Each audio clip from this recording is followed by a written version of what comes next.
भैया दूज की कहानी। एक बहन के साथ भाई थे। वो उन्हें बहुत प्यारी थी।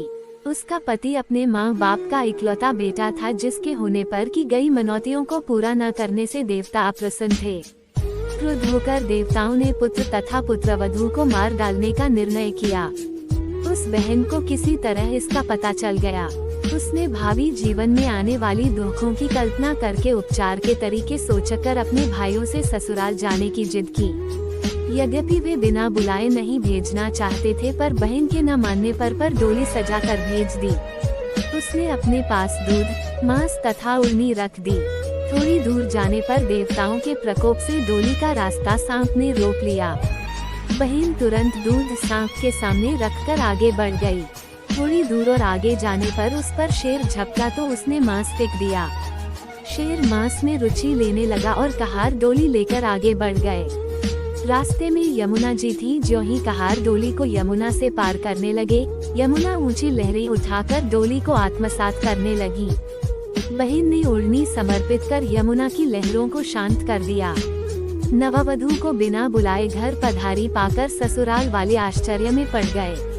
बहन ने आदेश दिया कि उसके गृह प्रवेश के लिए घर के पिछवाड़े फूलों का दरवाजा बनवाया जाए। दरवाजा बना। ज्यों ही वह पार करने लगी, द्वार उस पर गिर पड़ा। फूलों का द्वार होने के कारण चोट न आ पाई। घर में प्रवेश करके उसने सबसे पहले स्वयं खाना खाने का हट किया। खाना खाने लगी तो खाने में सुच्चा कांटा मिला, जिसको उसने डिबिया में सहेज लिया। शाम को घूमने का समय आया तो सबसे पहले उसने ही जूता पहना।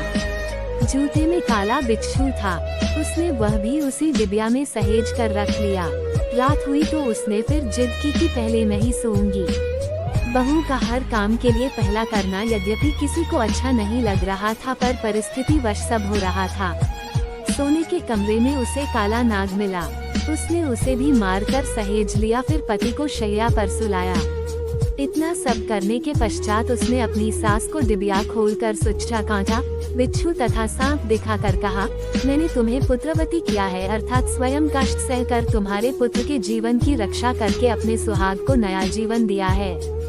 ये सब कष्ट देवताओं के रुष्ट हो जाने के कारण उठाने पड़े हैं। भविष्य में कभी मनौती मानकर पूरा करना न भूलना।